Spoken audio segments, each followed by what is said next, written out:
with your secured data on-prem.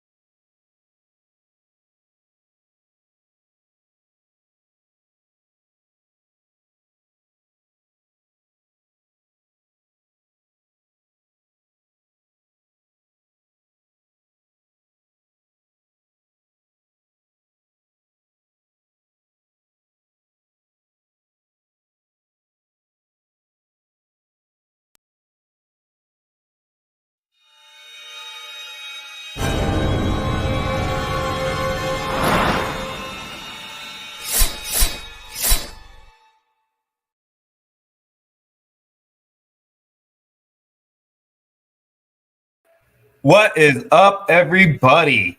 We are here today on the Guillotine Ballsville podcast, the Fantasy Chopping Block. Me, myself, Sean S. Clem, is here with you with my boy Connor C-Bomb and a good friend of ours, a guest on the show, one of the only people, actually the only person in the Ballsville group that I have actually been able to meet and hug in person, our good friend Joe. How are you, my friend?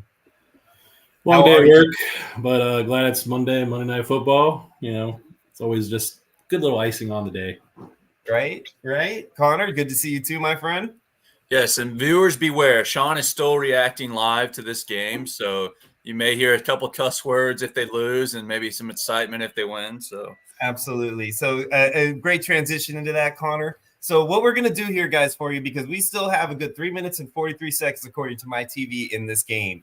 So I'm going to go ahead and throw a little practice round at you guys because I am planning on starting next Sunday night to drop a Sunday night game breakdown for you guys in order to kind of give you an alternative to the broadcasters that are available for you on Sunday night. I'm not going to name any names, but we all have somebody we don't like a lot. And, oh, give me that ball, baby. And we have a very important play.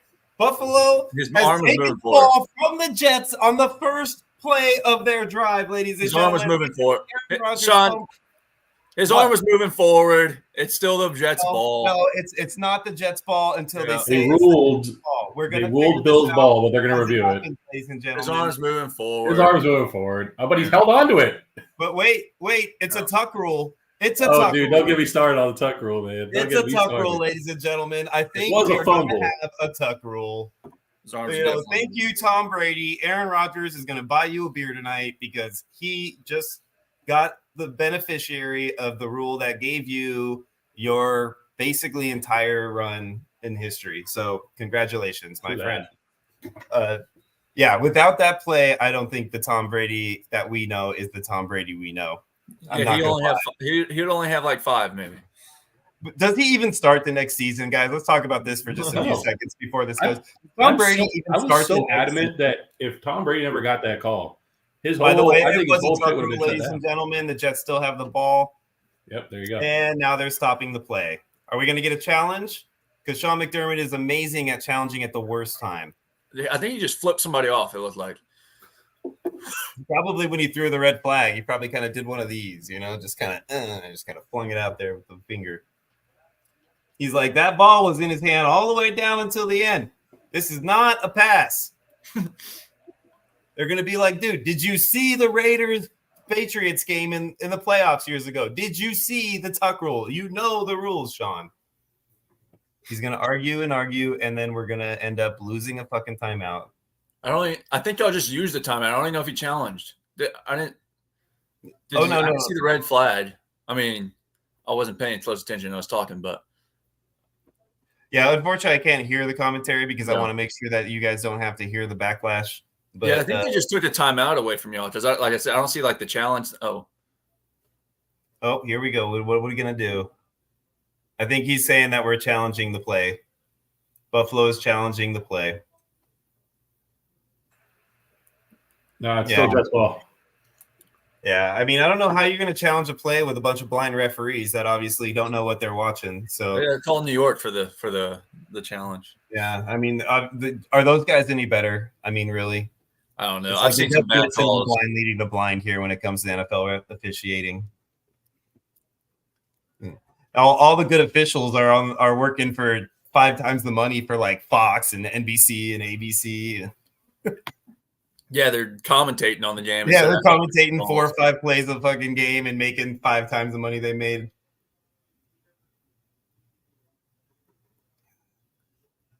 All right, let's get to it. Conklin with a pass down 6 yards. Trevor hitting on a 3rd and 4. Trevor said you sound like a Cowboys fan. Yeah, well, Trevor is Trevor, so he probably just got done dancing in his high heels with his cowboy hat on. That should be our outro, right? Trevor dancing in high heels with cowboy hat. Cue the video. And we'll see you guys later. He does a toe tap all the way out. If the Jets don't get it here, do they go for it on 4th, or do they punt it back? And since they have 3 timeouts, I would have to punt it back. I mean, it would be stupid to go for it, honestly. I think it would be dumb. They're so far on their That's an uncatchable pass. Well, you got one early in the game with Mac Hollins. DJ yeah, that's that one too. Uncatchable. Sorry, guys. I know I'm not doing a great job of commentating this because I'm a fan of the team. So, I'm reacting more than I'm commentating, but see you later, Trevor. This is I'm leaving. We're losing viewership right now. Ray Charles calling a horrible call once again. We got 2, Trevor. Okay, not 1 viewer. We got 2. Is it bad that I keep calling this ref Ray Charles because I think he's blind and he hasn't been calling a game at all? He's obviously, not here. He's, somewhere else. As long as it has nothing to do with race, I think you're fine. How is that? Oh, it has absolutely nothing. It has everything to do with the fact that the dude can't see. This is horrible. How do they call that pass interference? It's ridiculous. Somebody tackle this old man. Oh, yeah, call the pass interference there while you're at it. They're going to call holding or something. It better be a holding. So I mean, they were all over him, so there's got to be at least one hold in that melee. Illegal hands to the face on the Bills. Wow. Are you ahead of me now because I slowed down trying to catch up to you guys? No, I was just messing with you. Double call. My God. See, this is what they keep doing, man. They're seeing the right thing, and then they're seeing something completely fictitious. I wonder how this stacks up to the most penalty a game has been. By the way, to all you aspiring offensive linemen out there, if you saw the penalty that Spencer Brown got earlier, where he basically did a textbook pancake block and then got called for unnecessary roughness, you do that every single damn time. I do not care what that play has to say. How about the roughing the passer call? That is a great block as an offensive lineman. You should do it every single time you can. How about the roughing the passer call? Did you like that one? Oh, yeah, that was great. That was even better. My Tyrone Smith just missed a big block here. I think Brees would have broke it a little bit further. Yeah, we're about to see this replay here for you. I think you're right on that one, actually. I was watching the same thing. I was waiting for this to see if that's the case. Oh, that's not – yeah, oh, he totally whipped, dude. He had a lot of room out there. Oh, man. He was – I got to love it. That's why you stay a Cowboy for life, okay? Come on, get his ass. Get the old man. Now get the young man. Oh, come on. All right. That's okay. Their field goal Holding on the offensive line once again. Illegal man downfield is my call. It's the only way you guys can score is to hold and cheat. Sorry, guys. I'm not a Jets fan. I don't know if you guys have noticed this or not, but the Jets are my probably most hated team. They're really close to the Patriots. It's hard to say right now because I mean the Patriots are basically you don't have to worry about them for the next decade. So I'm kind of not even caring anymore about them as much. But the Jets, man, I've never liked them, and I just can't stand them, especially now that they got one of my most hated quarterbacks in NFL. The Cowboys are trash, says JTM. Stop complaining, Jets fans. You guys have the only reason you're in this game is because of terrible play calls. I mean, penalty calls. I'm sorry. God damn it. Jojo, where are you at in the game? Are you ahead of us now? I'm literally looking at matchup scores now. Okay. I didn't know if you saw something. Did you say, damn it? Oh, what a smack, baby. That's why you wear the Guardian helmet. So, guys, I started Dak Prescott instead of Aaron Rodgers. This is what you're going to deal with. This is what you guys are going to deal with watching a Bills game with me, by the way, is some ridiculous craziness and constant screaming and yelling. Maybe we should mute Sean until the Bills game ends, and then we just like get still shots of it, or muted shots of him going the whole time, and Connor will just do it, and I will just do the rest of the pod. You guys should just do like mute me and then do some voiceover on top of it. What you guys think? Hands off, baby! That's how you do it. Let's go, Buffalo! Someone clip it. Whoever's watching, clip that. I think we might be doing the pod. If the Bills lose, we might be doing the pod on our own anyway. So that's true. If we lose at this point, if this pick stands and we lose at this point, that's going to be tough, man. You think Mike Williams is actually hurt, or is it just his ego? Oh, that's a pick. That is 100% pick right there. Was that Taron? Yep. Taron Johnson, first game back from injury, and this man shows why he got paid. That is how you do it. And he got paid because receivers slip on the play and can't come up with the catch. Wow. What a play. What a play. Hey, Taron was going to be there whether or not that receiver slipped. He was making his move towards that receiver at that point in time. Yeah, but if he doesn't slip, then he's probably able to make that catch. Right. So while we got a commercial break real quick, let's talk about the fact that I got barely squeaking by because of Chase Brown not doing the smart thing and falling on the ball at the 2-yard line after he broke that big run in one of our guillotine leagues. I was literally sitting there wondering, like, oh my God, I need a great game out of Josh. I have Jared Goff on my bench who scored a whopping 31 points on my bench, and I'm going to sit here and watch Josh Allen cost me my guillotine team. Like, I literally thought that was going to happen, and then all of a sudden Chase breaks it. They're only up 3, but they were only up 3, right? Like, it's not like they were up 10 or anything, or 7. They were only up 3. No, they were only up 3 because Chase Brown broke that touchdown run. Chase Brown only had like 4 points prior to that touchdown run, and I was still sitting like where I needed Josh to score at least 17, 18 points for me to survive. So until that touchdown by Chase Brown, I was in really bad shape. So it was pretty scary, man. K Doggy Dog was watching. We was talking back and forth a little bit, and it was a rough one, man. Like, it was close. And, I've been these guillotine leagues, man. I'm every single week, man. I have been stressing, dude. Every single week. It's like I cannot get one of those weeks where I just get those, 2 or 3 players that blow up to where I got like 70, 80 points before anything has to worry. No, I'm not that guy. I'm always sitting there at crunch time praying for these 1 or 2 players to come through for me. It's probably how you drafted, I'd have to say, right? It has to do exactly how you drafted. Actually, to be honest with you, what I think it is I think it's how I spent my fob. Maybe. Right? And yes, it's fob, JoJo. If you're on the pod today, you're going to say fob. You have to agree to say it the way we say it. No, we voted. It's voted. That vote does not count, man. That is not a full-on Ballsville group vote. If we're going to vote on something like fab or fob, it has to be a full-on 100-something person Ballsville vote. Shut up.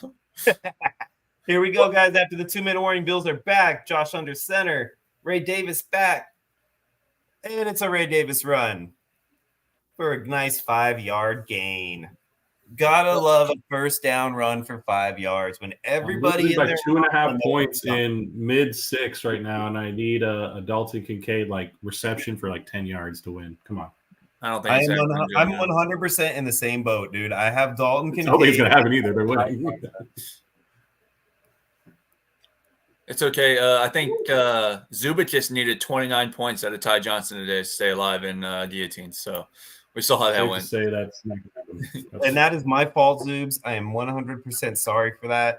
I know I said it was going to be Ty Johnson. I told Connor in the pre-talk that I was going to eat some crow today because I literally called Ty Johnson thinking he was going to be the guy, and it is obviously not the case. Ray Davis is the man until Cook is back. and I have to eat some crow on that. And I'm sure I've cost a few of you some wins along with myself on that decision. So I'm really sorry. I didn't do it on purpose. So next time you guys know who to ask. Not Sean. Oh, this way. Man, I can't argue with that, man. I can't argue with that right now. It hurts, dude. When I got to eat crow in my own squad, man, it hurts. Like I can understand, like, some random team that I don't have a lot of ties to, I don't pay as close attention to. But when it's my team and I completely whiff like that, that one hurts even more, man. What hurts the worst is that you were big on the Ray Davis train before the preseason. This is true. And then you jumped off and went on Ty Johnson, and then you went off the Ray Davis train, and then now you're on the Ray Davis train, and now it's going to be Ty Johnson. So I know if there's anything I should learn from this, it's stick to my fucking guns, right? Like, don't stop just because they've had a couple of bad games. Like the reason I was kind of off the Ray Davis train, and specifically for this game, is because he's still a rookie and they were barely playing him. And the Bills are famous for waiting to give their rookies time to kind of understand playbook, yada, yada, yada. So I honestly thought Ty Johnson knows more. He's going to come in here. He's going to be the guy for this game. Ray will spell him. We'll see if he plays well. And then if he does, Ray will start to move on, take over that role. I was completely wrong. Ray was ready, and I had no idea. You gotta treat your fantasy takes like you treat the Bills. You know they're never gonna win, but you just gotta keep believing in them until they get close. Okay. All right, Connor. The fact, I don't know if it's the fact that you have like a flaming football behind you or a red hue on your face right now, but you're sounding a lot like the devil, and I don't like it. Okay. Well, I'm just stating facts. I mean, how many championships have the Bills won? Hey, I'm already eating some crow, all right? I don't need any more. Don't worry, we'll wait. My stomach is full, buddy. Don't we have a Raiders fan down here? How many have they won down here? Yeah, right. Speaking of Raiders, I had some good friends at the game today in town for the game this week. Commitment to excellence, baby. That's been over, what is it, like 40 years now? Yeah, something like that. Since the last title. No. Hey, I've been alive. If I'm a Raiders fan right now, I don't want wins. I want an earlier pick at this point. Like they need the quarterback. Obviously, I think everything else is not bad, man. Your defense is good. You need a few offensive. Hey, I want Robert Saleh to coach defense. Get Pat Graham out of there. Come here, Robert. We can use you. How'd you like O'Connell, JoJo? I mean, we don't have anybody to throw to really. So I mean, I'm not expecting him last game, but he looked like he was he commanded the huddle. He just don't really have much to work with right now. He didn't look like an NFL quarterback to me. He looks better than Minshew. That's all I can say. They both look bad. Yeah. Well, I mean, Minshew is the prototypical backup. I mean, he's a guy that'll come in, win you a few games here and there, but he's not anybody you want running your squad all season. Oh, come on, Josh. There we go. Josh Allen runs around the corner for a first down, baby. All right, let's go, Buffalo. Ball game. So, Woody Johnson, if you're Woody Johnson, how do you feel right now? I think you feel fine because you win that game if you don't miss 2 field goals. I mean, you also don't even come close in that game if you don't hit a Hail Mary and a couple of shitty ass. Oh, it's like you hit a fluky touchdown at end of half. Yeah, right. You had a fluky touchdown and some really shitty calls. But, I mean, Jets look better than they have on offense, especially. Have they? Yeah, they look way better than they have on offense. I don't know. I'm worried more about how the Bills' defense looked against their offense than I am about how their offense looked against our defense. And I say that meaning that I think the defense should have played better against an offense of this caliber.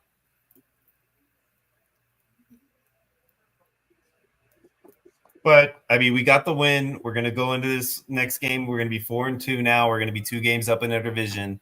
3 games up in our division, actually, because I believe Miami is 1-4 also, if I'm not mistaken.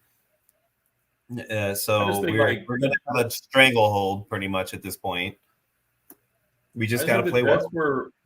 They lost 2 one-possession games back-to-back. They were literally at just a couple plays from being 4-1. They only really lost the game 1. Who, the Jets? The Jets, yeah. Like I don't understand the Yeah, but fire. their offense hasn't looked great besides the one game they won. I mean, the Broncos game, they looked terrible. I think they scored, what, That's what I'm 9 saying. points? The last 2 games they looked like trash, but like they were literally it's a That's one what I'm saying. possession game. This is improvement. I'm not saying the Jets as a whole have looked bad, but their offense has definitely improved from this game over the last 2 or 3. I mean, Rodgers still threw 3 picks. He's still throwing the ball over. Well, I and mean, it's the not, last it's one not was their offense. Brees It's not Hall, their 9 carries for 23 yards. I mean, come on, you got to feature more than that. I mean, you guys are missing the point, though. It's not their offense that's the problem. It's their defense. Their defense is so undisciplined today. So supposed to be one of the top defenses in this league. They all the crap penalties, the offside stuff was just all undisciplined stuff. Stuff that Saleh does not like stand for at all. Yeah, that's that last Josh Allen rush tossed me to the matchup. Oh, did I get? I was looking at the wrong box. My bad. Brees had way more than that. My Lanza, I took it by 2 points. There we go, ladies and gentlemen. My bad. All right, game over. Let's do this damn thing. All right, let's move on to the Guillotine Pod, ladies and gentlemen. I hope you guys enjoyed our half-ass broadcast, I guess, of the last few minutes there. Us just kind of basically bullshitting our way through it. But we're going to move our way back into the Guillotine Pod. Okay. So, how was your guys' weekend? Let's talk a little bit about our Sundays. How did your Sundays go for you guys? Did you win a lot of fantasy leagues, C-Bomb, or did you get your ass beat? So my redraft was kind of bad. My redraft teams did decently bad. I had a lot of people on bye. I mean, Jefferson and stuff like that, obviously. But my dynasty teams, besides this one I just lost on that Josh Allen run, I think I won every single league I was trying to compete in. So my dynasty teams did well. Redraft, not so much. Guillotine stayed alive another week. So I'd say overall pretty positive. Nice. How about you, JoJo? I haven't done all my due diligence on as far as how many wins and losses I had in matchups, but going into today, I was about like 55-45% winning to losses. It was a pretty even week. Did a lot better in DFS. Had some success in props. So overall, can't complain. Nice. I'm kind of in the same boat. I mean, I had one of those weird weeks like where you don't really have a lot of games that hinge on Monday. Like you're pretty much either getting your ass kicked or you're kicking ass, but you don't have a whole lot of in between. So I was down to just maybe a few games that made a difference in this game tonight, which honestly, like, I liked because I didn't have to really focus on too much other than my game and just those few leagues. But otherwise, man, it was either feast or famine this week for me, which I don't know if that was like a theme or whatnot, but it feels like I saw that quite a bit across my leagues. Like a lot of teams like either won big or, lost big, but there wasn't a lot of like really close matchups that I noticed. Did you guys see anything like that going on this week, or did you guys have like quite a few close matchups and I just kind of had like an anomaly scenario going on? I think most of my matchups were. I didn't see very in my opinion, like my teams. I haven't had very many blowouts, but most of them have been close. But like you said, it's mostly teams that either did well on Sunday or I didn't really have any Monday Night Miracles I needed or didn't need besides that one league I'm talking about where I lost on the Josh Allen rush again. That's like the only lead that it came down to Monday for me, really. What was it that cost you? Did he rush too much or not enough? Too much. I lost by, let me see. The kneel downs didn't help at all, huh? No, he ran it, I think, like 4 yards too much. I think he ran 7 yards on that last play and then had 3 kneel downs. So, man, yeah, that's a rough one, man. I have a big league that I play in with some guys that have been around 20-something year long league. The type of league that initial rules are written on paper and crayon. And these guys, man, that league is always like really competitive, and it's been that same way this year. And in that same exact scenario with that league, like I have Marvin Harrison, I have Rashee Rice, I have Isaiah Pacheco, just like Alex and me have been talking about the last few weeks. Like it's just been one of those seasons, man. And then like because of all these injuries, like we have all these random people that were drafted way late that are blowing up because they're now like the twos on their teams and the number one running backs and like the so ons. So it's the injury aspect this season, I feel like, has been so instrumental to the outcome of fantasy that it's almost like, I wouldn't say it nullifies the drafting situation because nothing ever will, but it definitely takes a dent in how important drafting was this year compared to last year. You know, unless you're in a deep league, then it's the exact opposite. If you're in a deep draft, it's the exact opposite. Like, you had to draft well at the end of those drafts. Otherwise, you're in really bad shape now. So it's kind of been one of those seasons, I feel like. I don't know if you guys are on the same boat with me on that or not, but it's kind of where I feel like at this point. Yeah, I think I agree. Did you have any plug and play miracles? Did you play any Sean Tucker or like Tyrone Tracy or Lazard or anybody like that? Y'all play anybody like that? I had to play Sean Tucker in the league, yes, because I had so many bye weeks, so that helped out. Yeah, I bet so. I bet you're loving that. I just actually, the reason why I was laughing to your little monologue there, Sean, was I noticed that in my previous employer's office league, this guy was it's on ESPN. You know, they have that taunt feature, and he was taunting me because he was up by like 40 points going into the night. But I had Breece Hall and Garrett Wilson tonight, and I was like, taunting a little too early there, guy. Right? So I had to send him a Garrett Wilson taunt. I don't even use that taunt tool. I have one ESPN league. I never used it. This is the first time just because he was taunting me too much. He like right? four in a row too. I was like, dude, chill out, man. There's still a lot more ball to be played. Funny. And I got Marvin Harrison out early, so like he had like an advantage, but I still won. I just got hit with that for the first time last week too. Actually, that taunt thing. You know, I don't know if it's new or not, but it was the first time I'd seen it. It's the first time I've seen it too. You know, yeah, he was hitting me with all the Marvin Harrison love the week prior. And then, you know, so I got excited. I made a trade for him in my big league. And then, you know, that worked out amazing, right? Yeah, Marvin Harrison goes down, baby. Like, I have one guy in that league. Ryan is probably listening right now, so he'll get a kick out of this. This one guy in the league named Ryan, I call it the Ryan curse. Every single time I trade with this guy over the last, half a decade that we've been playing fantasy together, I always get screwed. It's all I can make the best trade in the world. I could trade a scrub ass player for like an amazing fucking superstar, and the next fucking week that superstar will get his ass hurt, and my scrub player will become a fucking stud. Would it be like Xavier Worthy happen every single year? It's unbelievable. Would it be like Xavier Worthy and Tyreek Hill, like a trade like that, or? Right? Yeah. No. So you want to know the trade that I made with them just the other day? It was Bijan and Dontavion Wicks for Marvin Harrison Jr. and Tony Pollard. So, you know, Marvin Harrison Jr., what happened? First fucking throw, like, boom, I'm going to stumble my ass on the ground and be out for who knows how long now. So, yeah, it's been one of those seasons, right? And it's with him specifically, I always joke about that. I'm like, oh, here comes the curse, man, every single time. Y'all done any 6-0 teams? I have one 6-0 team. I have one out of 30. Yeah, I do. I actually have a few. How many leagues are you in, JoJo? I have 7 Dynasty. I have 7 redraft outside of Ballsville. I'm in about a handful to like 6 of the high, mid, and low. So I want to say like 20 something other redraft. So yeah, and then Guillotine, that's another one. I don't know, probably like 30. Something like that. I think I'm in probably right about the same 25, 20 to 30 or so. Okay. I have 2 Dynasty. They're both 6-0. And then I have one lead that I'm 5-0-1. I tied.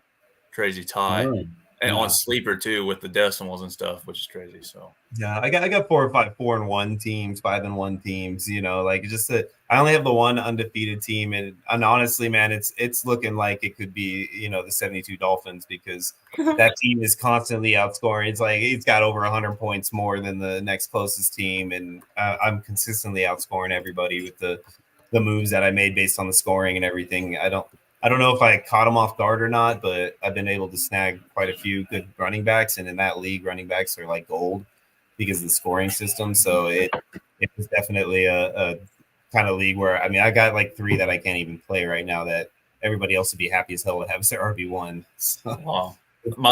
I would say my best redraft teams are either 500 or under 500. Like my points for and two of I'm like leading in points for by like a lot, and I'm like 2-4 now. And then one of the other ones I'm points for, I'm 3-3, and it's like, oh my gosh. That's That why was you need to always- have league median scoring, dude. Yeah, I'm not a big fan of lead median scoring. I understand like why they No do one it. likes it. Yeah, I'm in a You couple know- of leagues with it, and I don't mind it too bad. But it's like I would rather have some of that luck, because it goes around to everybody eventually. So for me, like honestly, I actually really like league median, and this is a great conversation to have, guys, because like I prefer it. It's I just don't it's like. such I a just know people don't like it. aspect, it really is, right? It's controversial. A lot of people either hate it or love it. It seems like it's almost like fucking political. It's weird, but like it's definitely one of those things. Like I appreciate it because I cannot stand being the second best scoring team in the league for the week and losing to the first scoring team in the league. And literally, like, as soon as that week moves on, like, I have nothing to show for the fact that I was the second highest scoring team other than the stupid little weekly fucking update they throw up in the chat. That's See, all I I would- got. Everything I else would- sucks. Like, it doesn't matter on my record, nothing. Yeah, Like, my preference to get rid of that is to have the last spot in every playoffs for the most points for remaining instead which of I like too. I would which I rather like have too. that And than we league did that. median. We did that in one of our home leagues, which is like a semi-high dollar league. It's over 100, so it's kind of mid range. And these guys hated that 6 seed getting that spot, like and like a lot of times it would be like the 9 or 10 spot that would get that 6 seed into the playoffs, and they would run it to like I made it all a championship game in the same scenario a couple seasons ago. So like those things have happened in that league multiple times, and these guys voted it out after I don't know 7 years or whatever it's been. Voted it out this season in the draft because Trevor, our commissioner, was just like, dude, I'm so tired of like dealing with people constantly complaining. I'm gonna throw it up for a vote. If they vote it out, then I'm done with it. And that's what happened. Everybody voted it out, and I could not believe it. I'm like, dude, this is literally the fairest way to give the 6 seed a spot, in my opinion. Half the time the 6 seed is like one of the last scoring teams in the league. Yeah. They just had great matchup scenarios all season. Exactly, and I've implemented that rule in my home leagues for the last couple of years, and that's what I'll be moving forward. I think that's a little bit better than the league median, in my opinion. Well, I mean, I might have to use that as an alternative if people keep griping about it in my league too that I commission. I think it's I think it's a better alternative. I'm with you on that. I mean, yeah, because I want to reward become points. a more accepted norm. The basis of fantasy football is scoring fantasy points. Yeah. So you have to reward that in some fashion, in my opinion. Yeah. I mean, we also did away with third place. Get their money back, whatever. We give the third place, quote unquote, third place pride money into the highest score of the league. So if I have that, I don't know if I can reward a playoff position for that. So it's like if you're the highest scorer in the regular if you're season, getting some kind of compensation for most points, yeah, I'm okay with that, right? Like you deserve something, right? If money back or whatever, I'm good with, right? Like that's something, And if you don't want to take the 6th playoff seed away from that 6th place person, then give that guy his money back because he scored the most damn points all year, and be good with it. Yeah. Like one of those two options should be the outcome, not just like that poor guy gets screwed because he happened to have like literally like the Devils matchups all goddamn season. Like that's not his fault. He didn't set the schedule. That shit's super random. Like it just happens that way sometimes, and you shouldn't be penalized for that. Yeah, I agree with both of you. I think one of the ways you got to do, you either have to have, instead of a third place, you have to pay, match points for, or not match, but points for, and then, or have the last playoff spot, saved for the person with the most points for. Especially third place, because you can luck your way into third place if most of the money is in first and second. You can luck your way into third place sometimes with people not really being super on it. So like that's just it's not 100% accurate that third place should get their money. Yeah. So 100% with you guys on that. I'm glad that we all agreed on one subject. At least if not, if you guys have a chime in on anything that we just discussed, like you guys prefer third place gets their money back, you like league median, you're in the chat. Throw some your feedback. Yeah, jump in, guys. Let us know what you guys have to say. We like to do this podcast so you guys know, if you don't already understand after week 6, we like to do this very floetic. We want you guys to kind of chime in. We want to be able to have this as like a conversation and not be, something that sounds like pre-scripted. We want it to be, off the cuff a little bit and just discussion based. So feel free to chime in the chat, please. We'll do our best to incorporate you guys throughout the conversation as much as possible. I see we got some of our regulars in here. We got our boy Trevor in here. We just talked about you in your league, bro. And we got Zubakis in here. He's always in all the way up from Alaska, man. He puts his eagle on the perch and he comes and busts open the computer and listen to us. We really appreciate you, my friend. We got, well, what do we got here? JTM, and it looks like I don't know, maybe the Triboob girl from No, you know, Like JP Moo? I think it's a family. I think it's like a dad, a little kid, and a mom, or something like that. Is that what you think it is? So now you're gonna make me feel bad for talking about what is You it? just compared that family to boobs. Nice going.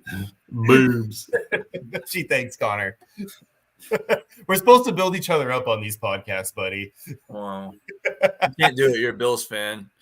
I know, right? Hey, you can't take me down right now. We just beat the Jets, baby. No matter what you say, I'm gonna be a happy camper. What a high bar! What a high bar y'all have set over there. Hey, you know what, man? When you live through the drought that I lived through, anything is win. Lived through. You're still living it. Hey, we made the playoffs multiple years in a row, buddy. Okay. Oh, That's kind a of big drought. hurdle. That is a big hurdle. It took 17 years to cross. I forgot your bar is low over there. Thank you, Josh Allen. We love you. All right. Any kind of, before we move into the pod real quick, or into the actual guillotine leagues, any kind of injury news that you guys want to discuss real quick before we move too crazy? I don't want to go super crazy in depth, but like anybody that really just, man, that one cost me. I mean, Marvin Harrison. Olave and Marvin Harrison, yeah. Right? Those are the two that got those me. ones suck the most. First drive, Yeah. concussion, just done. Like, forget it. Like, okay, Right? your whole day screwed up. There's some good news. Cooper Kupp had a good practice, and he might be, coming back in this week or pretty soon. So, Right. I mean, I think both him and Puka are slated to be back within the next month. So we're looking at hopefully an offense that we can actually count on again. And I've been holding on to Puka for a while in one league because it's Puka was like no timeline stuff. Was he? I last I heard it was looking it up right 9-10. now. 5 hours ago there was a Sean McVay update apparently, so I'm looking it up right now. Yeah, go ahead, JoJo. Please do that. I didn't see much on Puka, but I did see the Kupp had a great practice and was progressing forward. He's not. So he minor update today. McVay said he does not expect Nakua to practice this week, so he's still out. But there's no real timeline. That's the thing that's kind of, I guess, just uncertain. Is there's really no timeline. There was speculation before the bye that Kupp was gonna come back, so they already kind of gave a 2-week window. Whereas we're now going to week 7 and there's still really no update. It's kind of scary. Yeah. No, I definitely, especially because it was supposedly what it was PCL sprain, I believe is what it was, or something like that. So if it's only a sprain and it's one of those scenarios, we should be getting kind of those standard updates for sprains, and we're not getting anything. So that definitely is kind of scary. I mean, I'm going to continue to hang on to him because you don't drop a Puka if he's going to be back. But it's one of those things we're getting close to that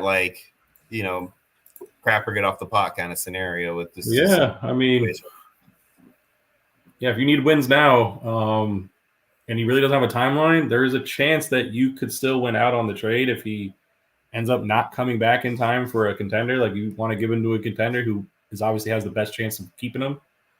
I mean, there's a chance that you can maybe sneak in the playoffs if you get an actionable player for yourself. So those are the tough decisions you have to make, right? And we all had to make them at some point in our fantasy careers.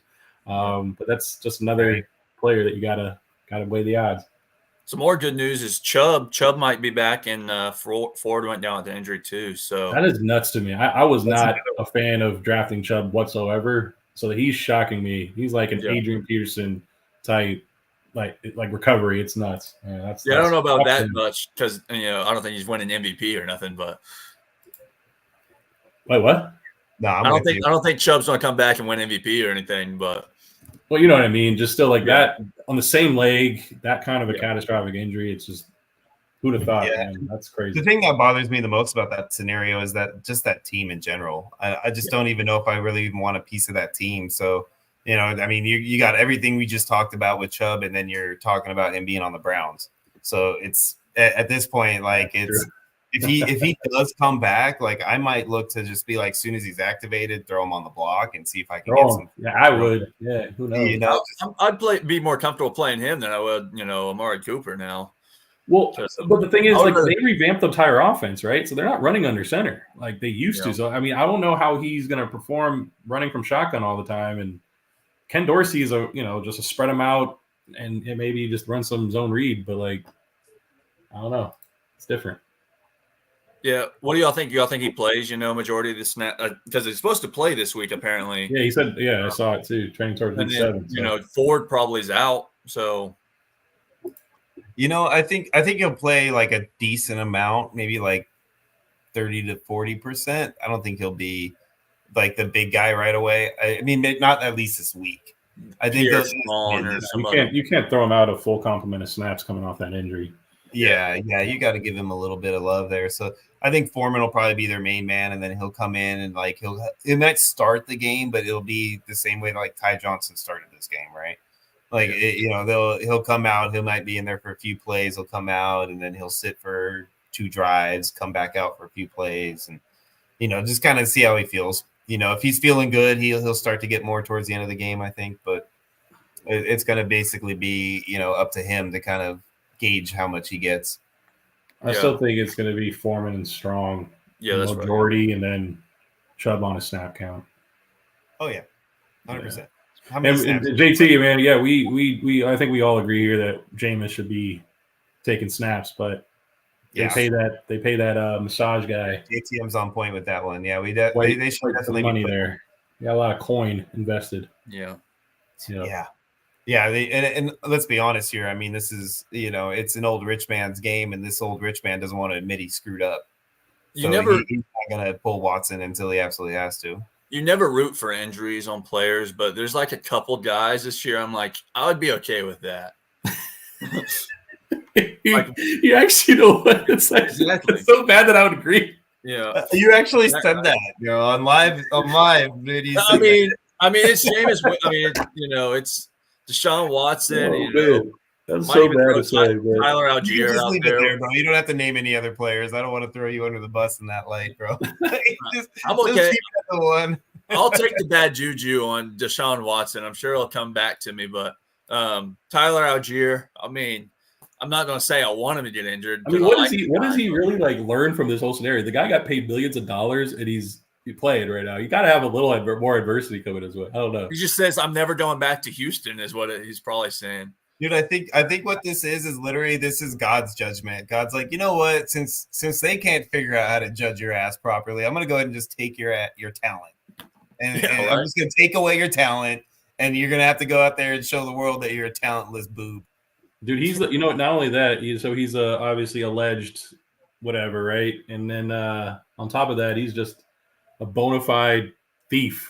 Like he just stole $250 million from the organization. Can we say Straight up, just stole it. after like 35 like accounts or something like that or whatever it is? Like, can we Jesus still say Christ. alleged after that many charges? Like, it's Anyway, at a certain point, you know what I mean? Like, You know, you gotta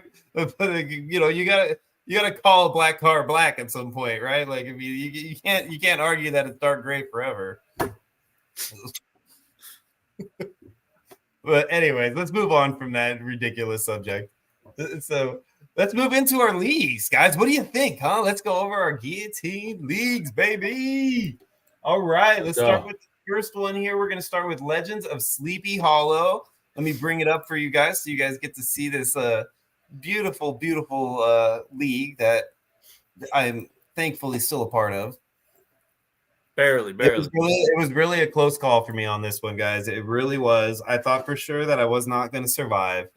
For a minute there, I thought it was over, but thank God I survived. So in this league, we've got myself just barely squeaking by. It looks like I made it okay, guys, but like I literally just barely squeaked by. So thankfully, Josh kind of came through and scored lots of points to bring me to the middle of the pack. But let's look through here real quick. We got a 135-42. Man, what a score by El Super Biesto, huh? What do you guys think of that? Man, At least he great gets score. to hang his hat on something because we'll actually no, I think he actually survived the other one. Never mind.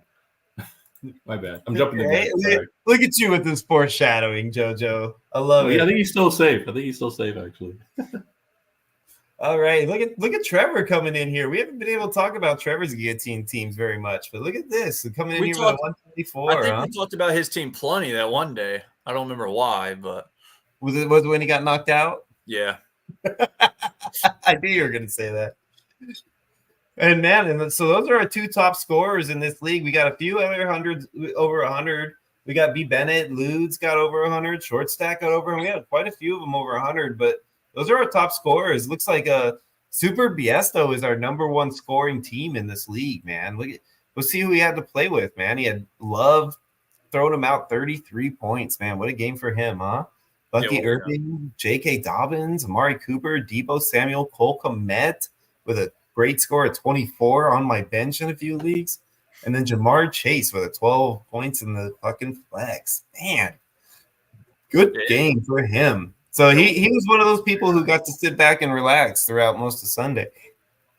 Because Cole Kmet scored that shit early. Just that was noticing something. He really didn't. I mean, he played Bucky Irving and J.K. Dobbins, so he really didn't target too many running backs in the draft. Right? And Unless he had a couple on bye, I don't think so. But I was just about to say, let's look at he had Stevenson who was out. Ford got hurt, which actually, I mean, smart for him to sit forward, right? I mean, beginning of the game. Deontay Johnson, 2 on his bench, and Mark Andrews on his bench. So he's got a solid squad when you look at his team overall. That's a team that you got to worry about a little bit.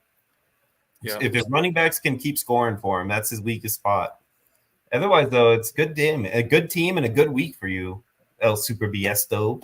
I just want to respond to something real quick. I don't hate Algier. I just hate the way the Falcons use them, and it kills all my Bijan shares most of the time. So I was just gonna say, it's not that you hate him; it's that you hate that he kills Bijan. Yeah, exactly. Is what it is. Like Algier's a great runner, and I'd love to see him in a Chargers uniform, per se, or something like that. But the fact that he's eaten into our Bijan shares is really frustrating. Yeah. So let's move into the worst team of the league in this league, Team K Doggy Dog. Yep. So this league, so you guys know, I was sitting at about 30 some points going into Sunday night, and he had 65 points done by that point. So he was basically counting on me taking a big stinky poop for the rest of the week in order for him to survive. And I was gonna do it. I was on the pooper, pants down, ready to take that poop for him. And then all of a sudden, Chase Brown decides he wants to run for like 45 yards at the last minute.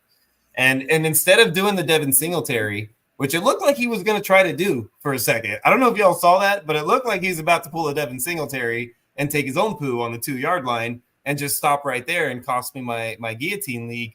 But I think he waited too long, and his momentum just carried him right on into the end zone. So because of that touchdown, it gave me what I needed to be comfy going into this game. Now, seeing what Josh did, I would have been okay, most likely, without that touchdown. But it would have been a lot more puckering and a lot more stressing that I didn't want to have to deal with. So I'm really glad that it worked out the way it did, and I'm really sorry that K Doggity Doggy Dog was the recipient of the outcome. See you later. So before we go look at his team and see the team that we're gonna get, which spoiler alert is amazing. So I'm actually happy. I'm sorry, K-Dog. I'm happy your team is gone. So. Yes, this is probably the best team in this league. It could easily be argued at that. So it's going to be fun to talk about those players here in a second. But let's scroll on up here and let's check out what we had going on from last week, because I think this is a pretty eventful week, as you can see.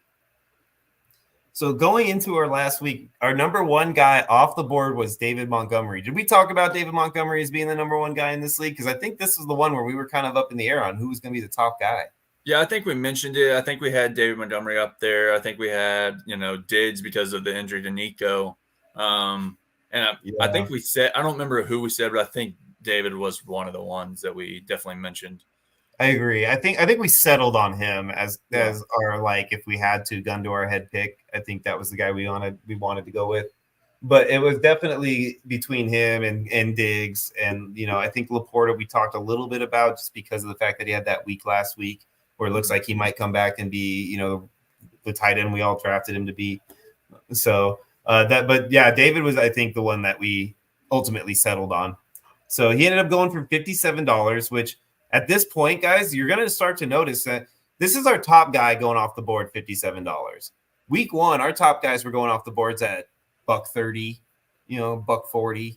Even up till last week, we had a guy going at $140. Yeah. So, we're starting to see the dip, guys, and this is going to happen in these leagues because people are running out of money. Like a lot of us don't have a ton of money to spend anymore, so we can't even bid $57 on half these guys.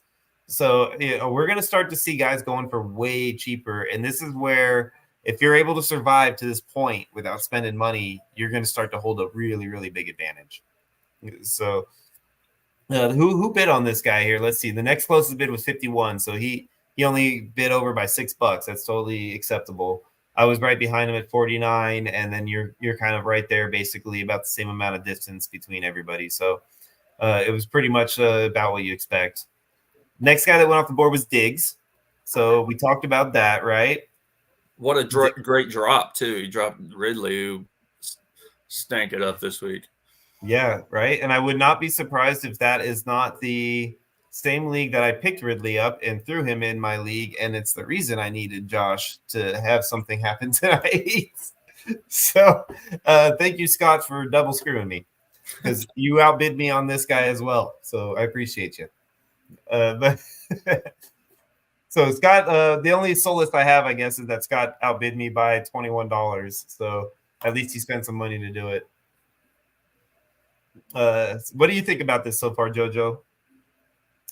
I mean, so far, I'm just shocked at the prices, man. Like, we're going to touch on it later, how much I overpaid on everything, but I'm shocked you got to some see good deals over there too. I'm only in one of these guillotine leagues. Unfortunately, I wish I was in all of them, but I think I was just under the impression that I was only allowed to do one at a time when it was first brought in.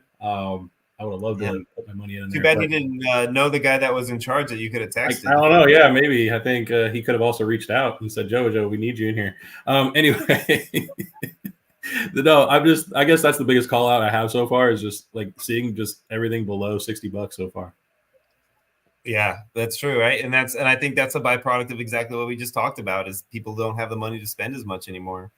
This league likely was probably more spend happy in the weeks leading up to this, whereas in the other leagues, there's a chance that they just weren't. So yeah, more conservative with cash. It's funny because a lot of these leagues, like there's quite a few people that are in multiple leagues, but a lot of these leagues, even the ones that are in multiple leagues, this is their first season doing this. So a lot of us are kind of like on the fly here. Yeah, so I have one season experience. Like I'm not trying to say I'm any kind of a pro. So this is definitely something that we're all learning as we go, and people are kind of like, oh man, this is where they're going. Okay, I'm gonna bid this much, and then like now it's like, dude, I don't know, I can only bid this much, right? So yeah, it's gonna get to that point, and that's when I really like trades.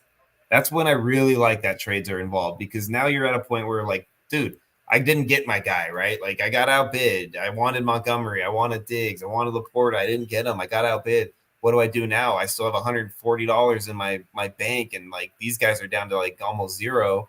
I'm gonna throw them, $25. Send me this guy. $30. Send me this guy. And like make moves like that because I didn't pick up a guy doesn't mean I can't still get a hold of one. Yeah, I think there was a trade in this league, by the way. So right, which we will scroll through here and we'll see because I believe you're right. So. Next guy that went off the board was Sam Laporta to our friend C-Bomb here at $37. Dropped Eric All for it. He outbid Ludes by $3. How are you going to do that to a hurricane survivor, man? Come on. I had to. Kelsey was on bye, so I got the double touch on tight end there. Right? That'll be helpful as the season plays out. So you can see the bids are all pretty close, though. It wasn't like it was a big overbid by any means. Next guy was me. I picked up my boy JA17. Survived me for the week. Little overbid there, but it's okay. It's Josh Allen. I know, right? I was a little disappointed to see that I bid a whopping $20 more than the next closest guy. I could have got him for $18, but I didn't realize that at the time, and now I'm going to pay for it later because I think I'm down to like $40 or something. But it was necessary to play him this week, even though I set Jared Goff for him, which, I mean, I guess it wasn't absolutely necessary if you look at it that way. Yeah, but in the long run, if you get to the super flex portion, you'll be set too. So yeah, which was exactly why I made the move, because I know I wanted to have my boy as my second quarterback if it came to that point. So I figured it was worth it. I didn't realize again how much I overbid, but at the time I felt like it was I thought it wasn't even going to win me him, to be honest. I thought it was going to be like right in the top, but I didn't think it would win. Next guy to go is Debo. Went to El Super Biesto. Helped him out a lot for this top scoring. Short stack would have got him, but because he bid on a different guy who he most likely dropped the same guy in order to get, so he didn't get eligibility for this gentleman. Ended up snagging him at $28, $1 over my bid. $1. You must have been watching my bids and noticed that I seem to always pick 7 for some fucking reason. I've noticed that about myself. I've looked at my bids and been like, good to know. Being in a Note 7. to self, see, Connor. yeah, I mean, I'm saying it to you guys knowing that I'm going to avoid it moving forward. But I always do about 7 or 8 as well, because it's always, you try to do an odd number. So Yeah, I guess so. I play around with it just because of that. I finally got off the. We didn't need to know that, JoJo. 5s and 0s. we could have kept that one to yourself. But All right, it's cute that Sean, you got you. Right? It's a family show. Yeah, It's cute that you got your show, quarterback. And is it Gary? Still Super Fiesta? Yeah. Yep, that's Gary. And he got his boy Debo since he's a Niner fan. So it's good that you guys got your homer picks. Gary's a Niner fan? Who's that? Well, I mean, you got the logo. I think he's been repping the Niners too. I'm not sure. Oh, I thought it was you don't He's from turn Boston. the Niners logo into your initials if you're not a Niners fan, right? Yeah, but he's from Boston, so I thought he'd be like a Patriots fan or something, but that makes sense. He's from Boston. Yep. I mean, if he's older than like 35, then he probably didn't want to be a Patriot fan. I mean, they were not very good until Tom Brady showed up. Yeah. Well, how long ago was that? I guess it was 35 years ago, but Somewhere in that range. I Tom just Brady remember. only played for 22 years. I mean, it's still a while ago. Yeah, I know, right? He played longer than most people can drink now. Been alive.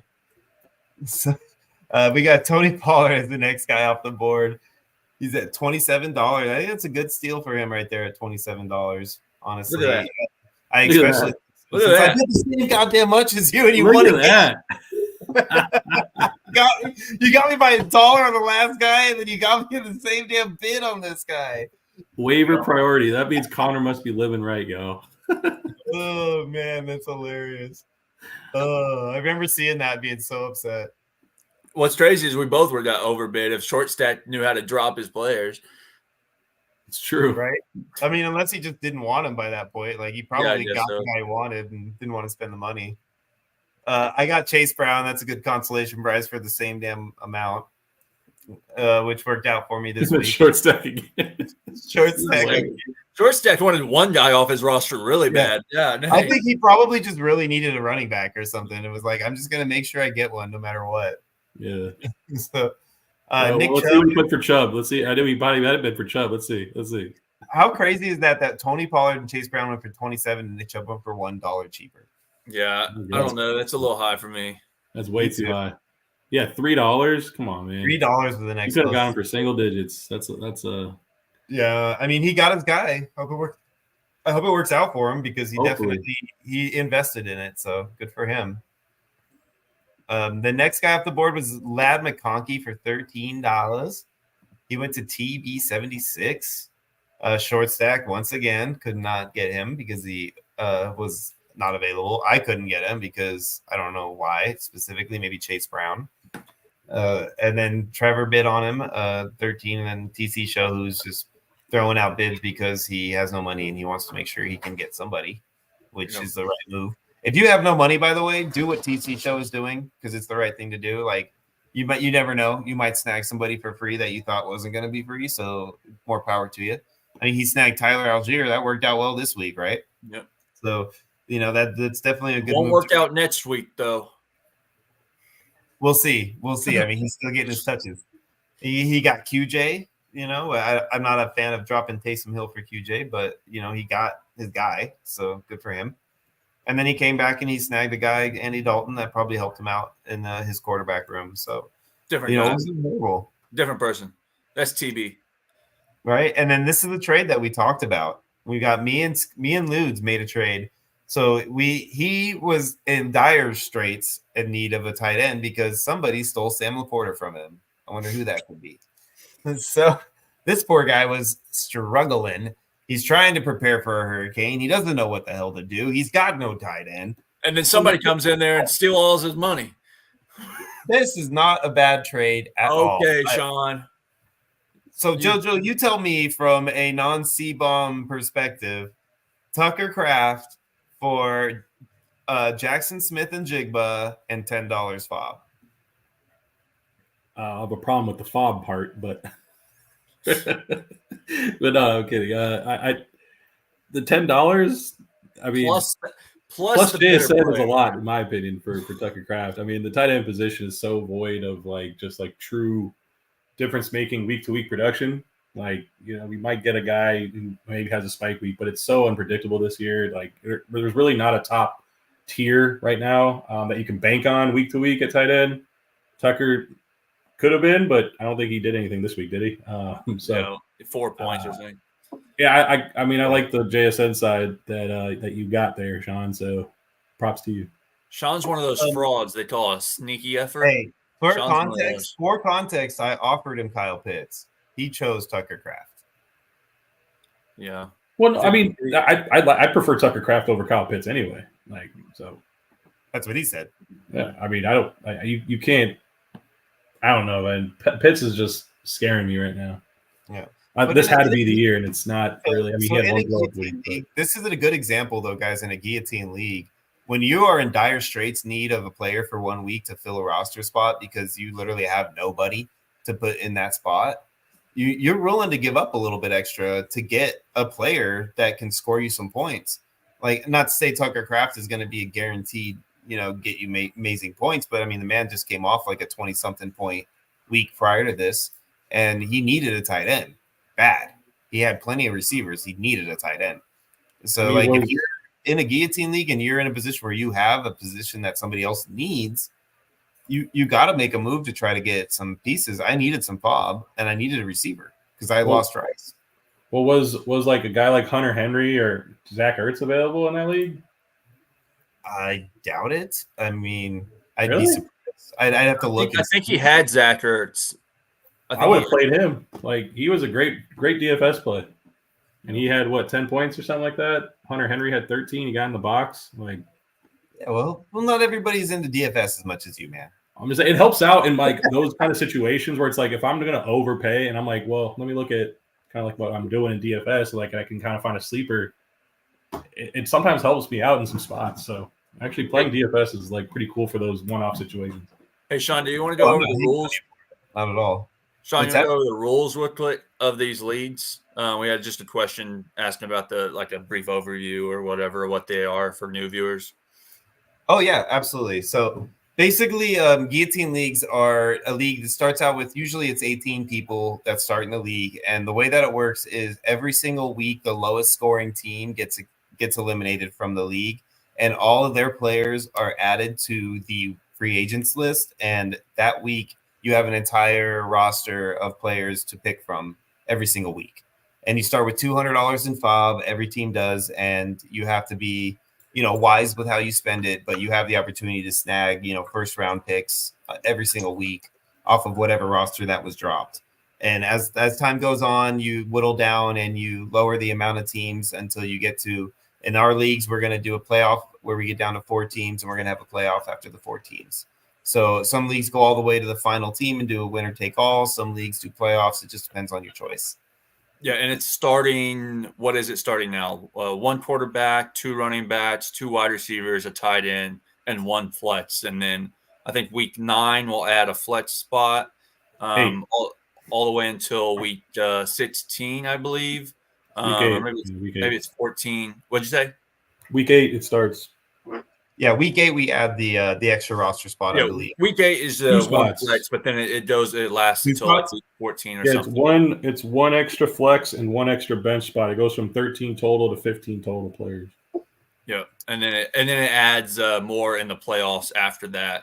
I think it goes to 2 QB, couple of running backs, couple of wide receivers. I don't more see that in here. I don't see that in here. Yeah. Oh I wait, think you're right. it's No, in the actually, you're right. No, you're right. Final four format. You're right. Okay. Yeah. Good job. Yeah, so it's and in the final format, that can be adjustable based on however you want to do it. It really depends on how you want to run your league. We like the playoff format because when you got down to like the final 4 teams, if you get eliminated in one of the final 4 teams, man, it kind of really sucks balls, man. Like you want to have the opportunity to have a team that's that good to really be able to play like all of your good players and have like a real chance at attacking the playoff scenario. So we like to do it that way. But it's no knock on anybody who wants to run it all the way to the end. It's just a different way of doing it.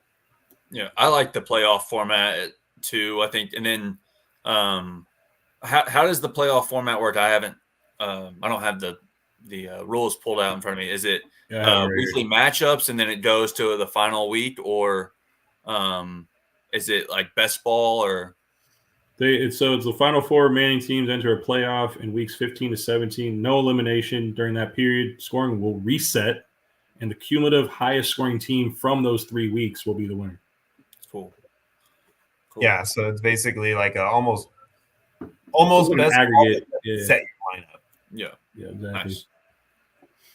Nice. So yeah, it's going to be a lot of fun. It's going to be That's gonna really be cool. That's going to be a lot of fun. Like that, I mean, you're never out of it. You got 2 more weeks to make it up if you had a bad week. So Yeah, it's going to be a fun one, man. And like that's the concept that we tried to incorporate into the triathlon game too, was that final 4 week, and we did it with the best ball format so that in the triathlon game you don't have to worry about sitting a guy that blows up and have him on your bench and be frustrated by it.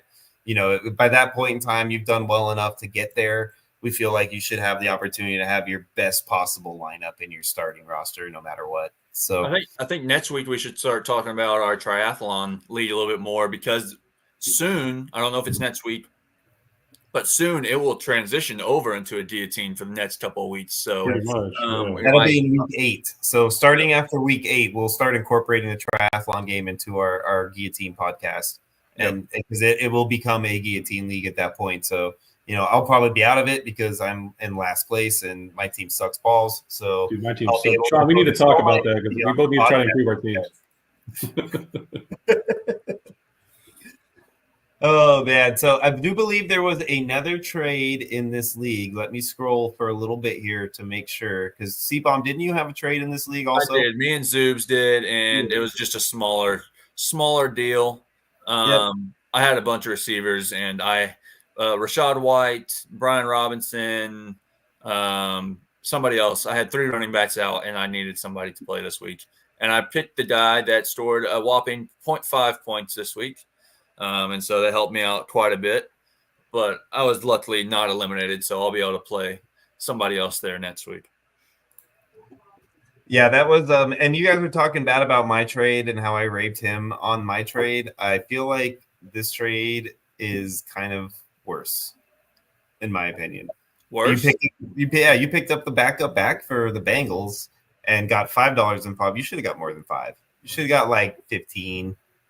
Yeah, but I mean, Waddle's on a bye, and he hasn't really been performing, and Tua's out at least in their 2 weeks. So I really didn't feel like I needed to get much more out of this at the time. Obviously, now looking back, it didn't turn out too well, but Moss had been looking fine anyway. So yeah, I understand why you did it, but exactly what we talked about, like Scott felt the same way you felt, where he needed the tight end and you needed the running back, right? So, but I didn't give up Fob. I got Fob and a running back that can play. I have 4 receivers that I can play in front of Waddle anyway. Can you play Moss? I mean, really? I played him this week. I don't know what you're talking about. Hey man, sometimes you just got to eat a little crow. It feels like this one. Like I said, Moss didn't turn out, and that's fine. But like I said, I have 4 receivers I can play in front of Waddle, and it wasn't that big a deal for me to lose him. And I felt like Moss would, turn out well. He's had a couple of good weeks in the past, but like I said, it didn't turn out this week. But to your point, yes. into your defense, Connor, I think like he's also obviously one injury away too from consolidating touches. That's true. It can work out. It can work out for both of you. This is what I think in this. It doesn't look great because it doesn't look sexy. Yeah. I think what a lot of people also misconstrue too is that this is actually a mutually beneficial trade, like in my opinion, where you helped out a guy who needed a receiver, I guess, but in the long run, you can see that it can help out your roster with like a contingent upside play. Yeah. Granted, I probably got a little bit more fab out of it, just like Sean was saying, because Jalen Waddle does have a lot of upside when Tua returns, because he has the intent of playing, complete intent of playing. He's not going to retire. He's not going to sit out any longer than he really has to. So, but yeah, it can benefit Zoob's roster if he's able to withstand and survive. But there you go. Yeah, like I said, I probably could have got more fob, but I felt comfortable. I have Garrett Wilson, Zay Flowers, Keenan Allen, and then I have 2 tight ends I can play every week now, and I felt fine with it at the time. Plus, Zach Moss probably won't be on my starting roster moving forward anyway. I have running backs. I just needed somebody this week, and I felt fine with Waddle on the bye. So that's why I did it. Not saying it turned out well, just saying that was going through my head at the time. Yeah. I'm going to put it out here, but like I've made 0 trades this year in 6 weeks. 0.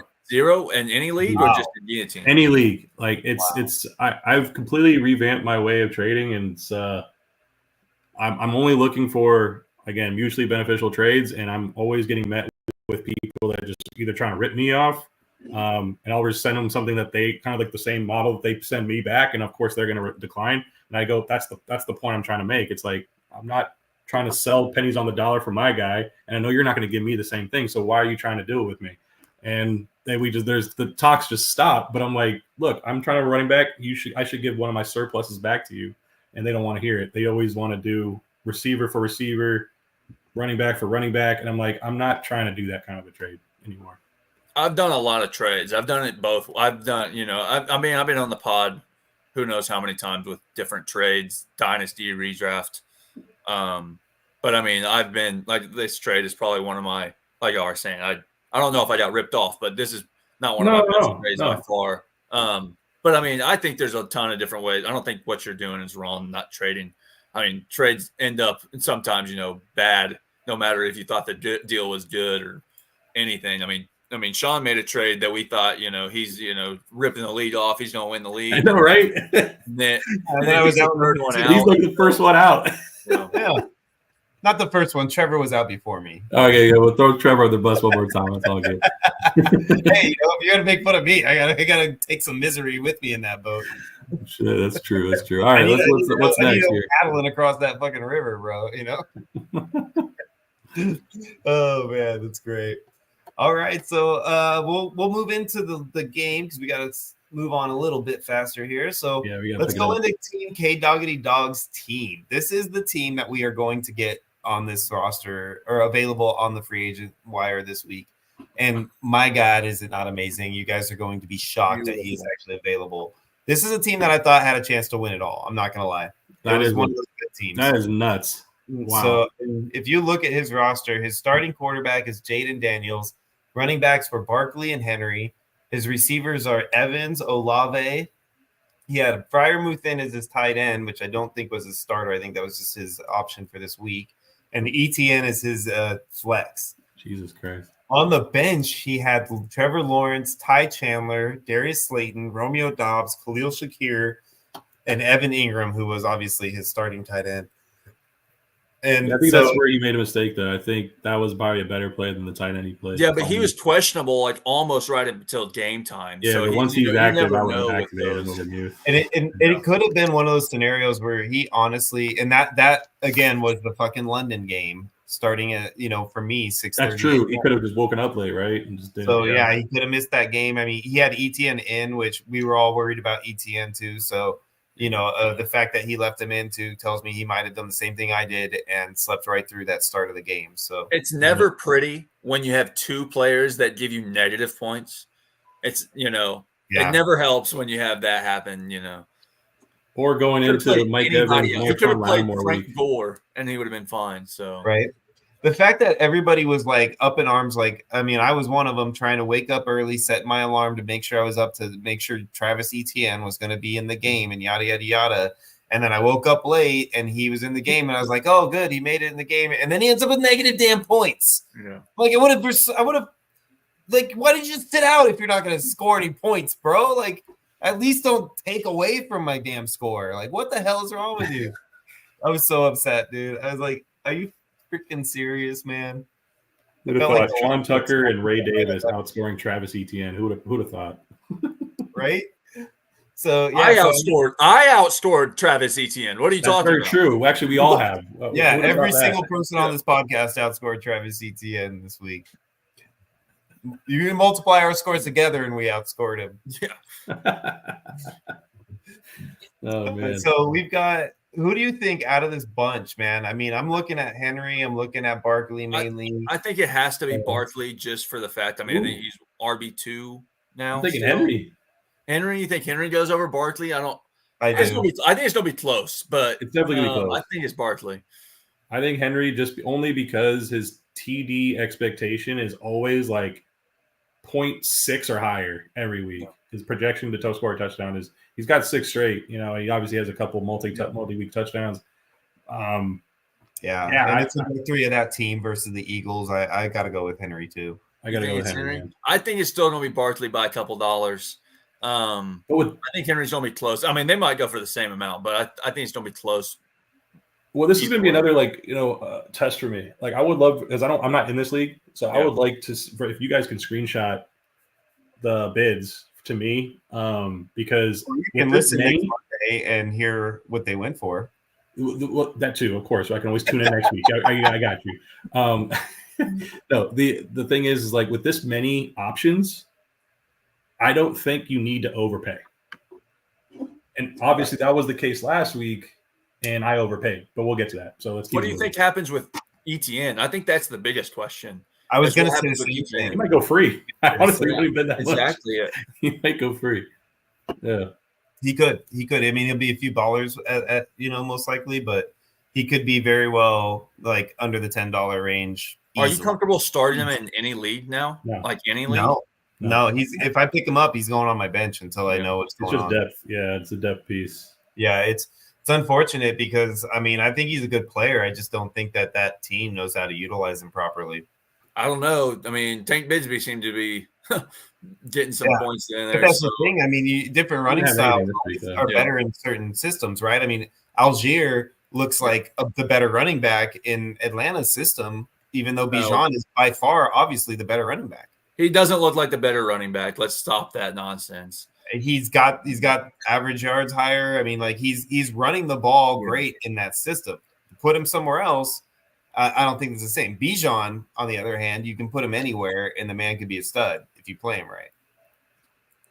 So I just don't think that I just don't think they're utilizing Bijan to the level they should. Is really what it boils down to. Yeah. But I'm with you on the Henry. I think it's Henry. I really do, man. I think Henry is the guy to have this year. I think Henry has a chance to.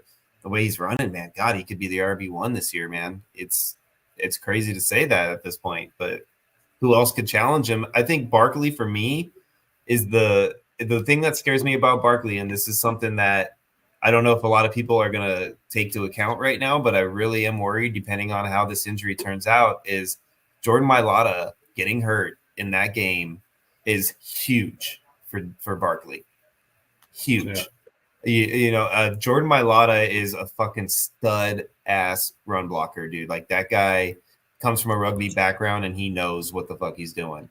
And he's breaks things, dude. And I don't know if you noticed it, but the moment he got hurt and was out of that game, they decreased their run efficiency drastically. So if he has any kind of time where he is out for a good amount of time, I would not be surprised if it does not affect Barkley and his fantasy output quite a bit. And you guys will be thinking a little bit different about Barkley in about 3 weeks. Yeah, I don't know if it's going to go that far, but like I said, I still think it's Barkley. I'm saying. I think Henry's going to be close. They're close in fantasy points besides, Barkley has the bye week already, so Kamara's still up there at 1 as well. So Yeah, and I think Henry's going to end up taking that eventually because the Ravens are trajecting in a direction that I think Henry is just going to be able to eat, and I don't think the Eagles are headed that direction. I mean, I don't think the Saints are headed that direction, so it's going to be interesting, but it's just my opinion. We'll see how it plays out. My opinion hasn't amounted for a whole lot lately. So the thing with Henry compared to Barkley, just talking about a little bit more, that Barkley has not way more, obviously, but some more higher, pass catching ability than Henry does. And so if Henry doesn't get those 2 touchdowns, he's only looking at 13 points to. I mean, we could say that about Henry every fucking week this season. That's what I'm saying. That's always been his. Like, if he doesn't score those touchdowns, it's like, well, eventually you got to be like, well, he's going to score those touchdowns. And that's why in running backs for PPR scoring is why you have to have passing work. Like that's what separates what you can have a weekly floor versus, he runs for 86 yards. 86 yards is actually a quality game, but you're only getting 8.6 points. Yeah, and that's another reason I think Barkley's going to go a little bit higher, just because of that. I do think they're going to be close. I don't think y'all are off by anything. You guys remember Mekhi Becton, right? I mean, obviously he lost his allure. He had a great rookie year, but he's backing up. I think he's the backup in Philly with him or Fred Johnson, I guess is the rumor. But Becton is probably good. It's a big body. After my Lotto got hurt. Yeah, so, Fred Johnson was in, but Becton I think might get some looks or at least some reps in practice. We'll see. I mean, if that guy could get off his lazy ass and actually play up to his talent, he'd be amazing. But that's what I'm saying. Like, yeah. I mean, we've been saying that about how many good offensive linemen throughout time. Laramie Tunsil's another one. Like they just don't seem to really care enough to want to try hard. So Tunsil's been a Pro Bowler, right? I mean, he's been good, but he's never been great, right? And the guy has the talent to be great. Let's be honest. So let's go into the next league. Moving on into the heads in the duffel bag, my favorite league name. So in this league, we have a good amount of teams over 100 once again. And look at Team K Doggity Dog. Let's give this man some love at 132.02 after he just had to watch his best team go down. He's sitting here with a top scorer in this league. So good for you, K Doggity Dog. Oh my gosh, I'm so sorry. I totally lied. You are not the top scorer. Yeah. You're the second top scorer. You are 0.28 behind the guy who scored the most. At least you'd have to play against him, right? So, Chiefs Life, congratulations, my friend. You took the top score, and you did a great job this week. Good job, my friend. You have a good team in this league, and I'm worried about it. On the other hand, we had 1, 2, 3, 4, 5, 6 over 7 over 100 points. Great jobs this week, guys. This is what's happening in these guillotine leagues. We're getting to that point where, a 70-point week don't mean nothing no more. And then we go down to our little guy. Zoobs, we love you, but we know you're always here, and we appreciate your constant interaction. But you, my friend, are out. It's 57.86 is just not going to do it. I'm so sorry. You are gone. Ty Johnson. We have to put the blame somewhere, and I don't want to put it on Zoobs, okay? It's on me. I want to put it on somebody that called Ty Johnson RB1 over there. That's who I want to call it on. Hey, I'm going to pour one out for you, buddy, because I am 100% at fault for this, and I will take that crow and eat it because I was on that Ty Johnson train, and it started out great. First play, 11 yards. Right out the gate, wonderful run. And then, we're going to put the rook in. Go ahead and sit down here on the bench for the next 3 quarters. So that's pretty much how it played out. And it broke my heart as much as yours, Zoobs. So I'm really sorry that I did that to you. I wish I would have said Ray, even though he probably wasn't available in the league. I would have told you Ray if I'd have known. I'm really sorry. Ty Johnson, my only hope. I know, right? I just keep picturing Princess Leia hologram, pop it up. Ty Johnson, you're my only hope. Oh, sorry, Zoobs. So before we get into what Zubies is going to offer us up on this week's Free Agents Wire, let's go ahead and look back at what we picked up last week. Dun, dun, dun, dun. So Josh Allen was the top guy off the board because we talked about this. He was in almost every single league last week. So he went for $49 on this one. The next three bids were 36, 27, 20. 36 was you, C-Bomb, and then I was 27. How did you guys outbid me on my boy? I had to. I had Aaron Rodgers starting, but that turned out to be fine. Turned out better than the guy I dropped. Oh, I can guarantee you I know why, because I don't have $49 in this league. So there's absolutely no way I could have bid enough to get him. What'd you have, 27? 41, actually. Thank you very much. So the next guy off the list was DK Metcalf going for $37 with 8 bids. Look at that. Next closest one was 31 with 2 people tied at 31. And then we go down to 27 with 2 people, 25, 22, 17. So everybody was kind of wanting to get their hands on some DK, it looks like, but not quite enough to bid over the 40 mark. What do you think of Xavier Legette getting dropped for DK? I mean, it's in this kind of league, it's kind of a must. I know, right? At this point, like those are the guys that you're going to have to drop. I mean, look at this. I mean, we got a guy here picking up Kyler Murray for $36 and dropping Aaron Rodgers. Who was that guy? Who's that? That work out for you? That numbnuts. That's what I said. Oh, C-Bomb. Oh, man. Connor. Wow. Had no idea it was you. Yep. And I played him, too. I had to play him, so that's okay. Right? I'm still alive. I'd rather have. It doesn't matter, yeah. Don't you wish Jimmy Wojo bid 37? Not really. I still rather have Murray long term. I agree with you on that one, 100%. Without Marvin? Yeah. What do you mean without Marvin? He's only concussed. He'll be back. Well, concussion's usually out for at least another week. Hey, it's not like Marvin's his number one target anyway. Trey McBride. Guys, stop dogging on the player I just traded, okay? Like I just picked that guy up, all right? Let me give me some help, all right? I already got the concussion to worry about. We got the next guy off the board was Devontae Smith, $33, which to me is kind of surprising. I mean, he has slowly, like quietly dropped in value, right? Which I don't really see why. It just kind of happened. Excuse me. Well, he was injured for a little bit, so I think that's, he missed a game or two, and then he was coming off a bye, and so people really weren't. Yeah, the recency bias kind of went for a decent amount. He went for more than Tyreek Hill did.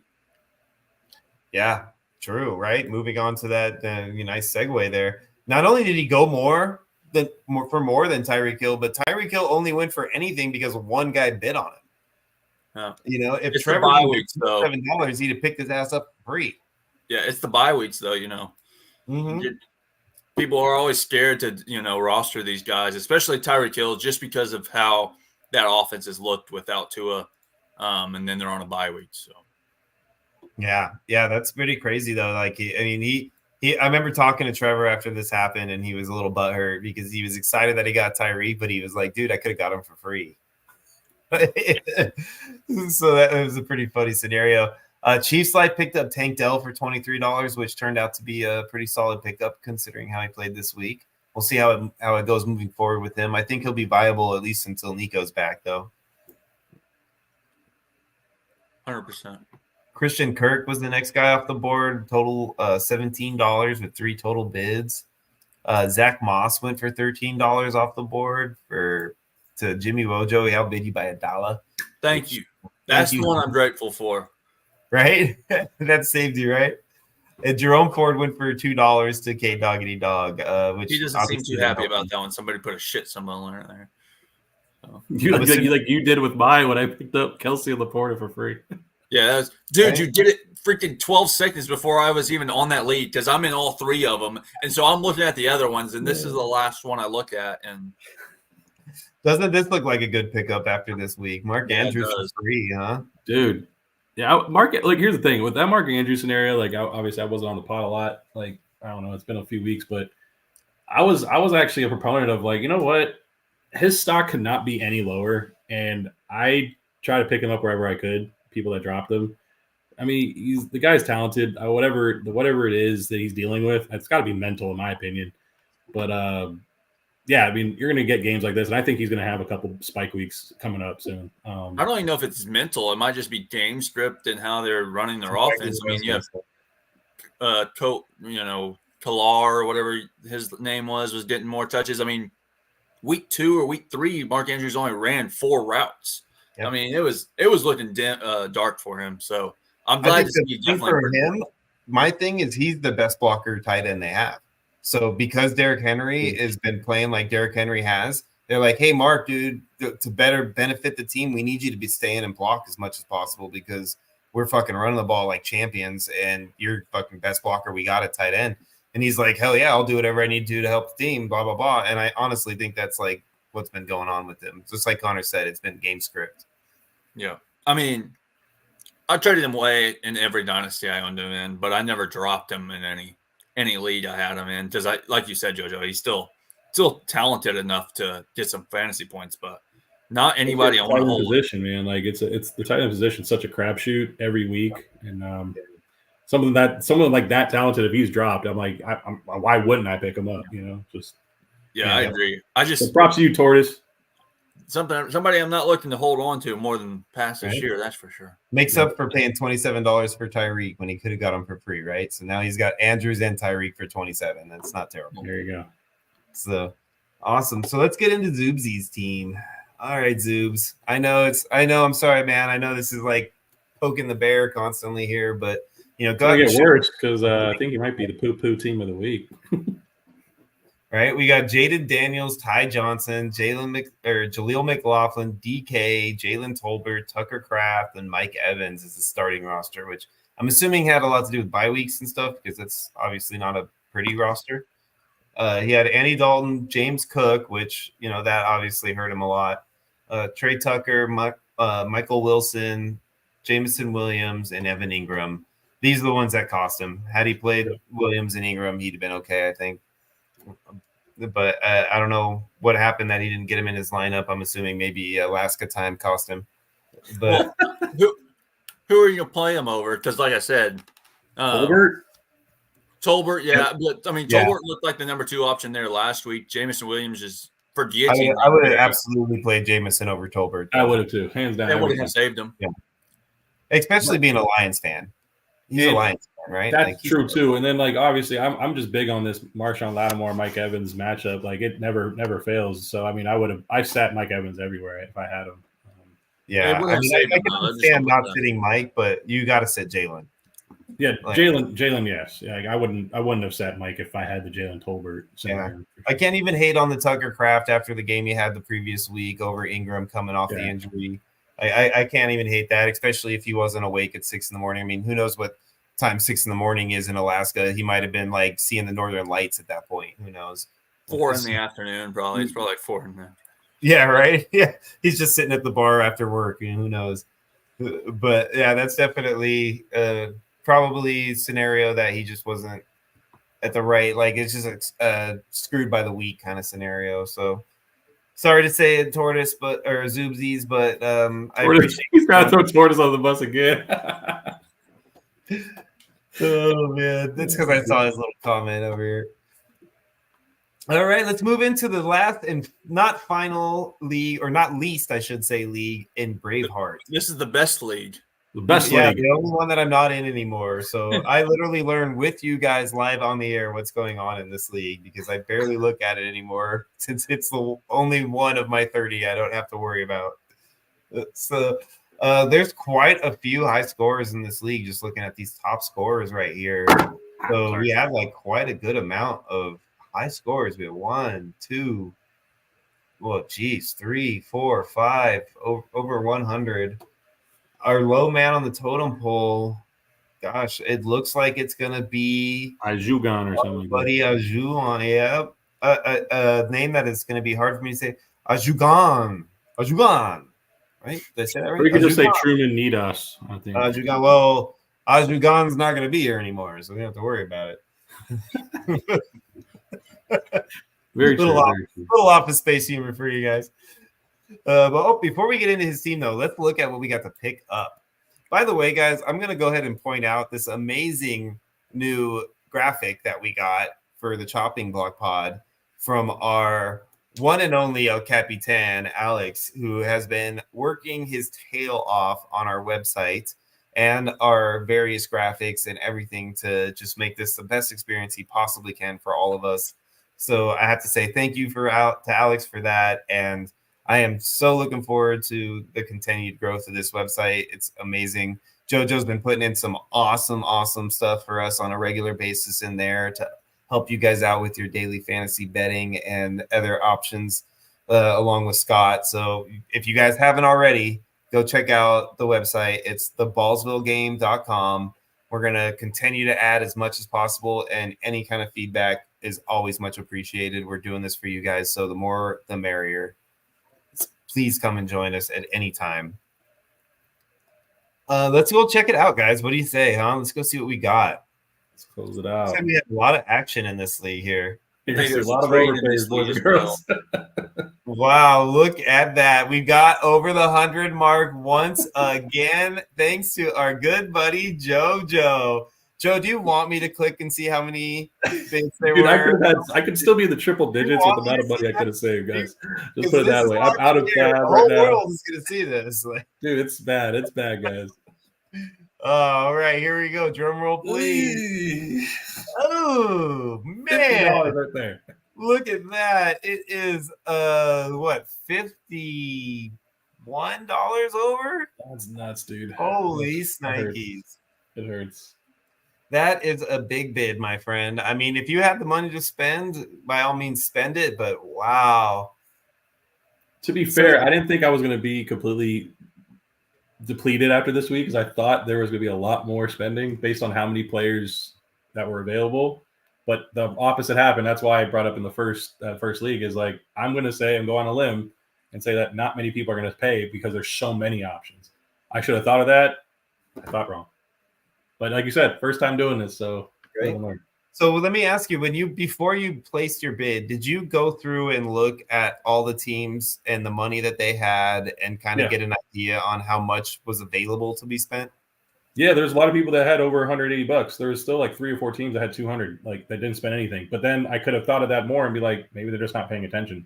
Or they're not bidding. So did you account for the eliminated teams? No, I did not. Obviously, I weeded those out. Like obviously, Torres had $200 as he was the first one out. Yeah. Okay. Good. Yeah. But like, still, there's still. It sounds obvious, dude. It sounds obvious, but it's a huge overlook that a lot of people make. Is they look at the job and they don't think about the teams that have been eliminated, especially as you get further in the weeks, because it's not always just like 200 or 180 or like a solid number. It's, you know, there'll be a team with like 75 that's eliminated. There'll be a team with like 112 that's eliminated. Like you can't pinpoint it just by the amount. You have to really 100%. No, you got to look and cross-reference a little bit, but there's 3 teams: GLC, Cheeky Hobson, and the top team, Spartan. They all have, well, Spartan has 198, okay, but that's 200 in my opinion, and the other 2 have 200 in Fab. So, and I had 180, so like I was up there, but they obviously had me cornered into some instances. So like I had to I wanted to pay in order to get a first round talent like Amon Ra. So yeah, I don't hate the amount at all. I mean, I bid almost the same amount. I think I won 27. I want to say is what I picked them up for week 1. So I totally understand, you know, the amount that you bid.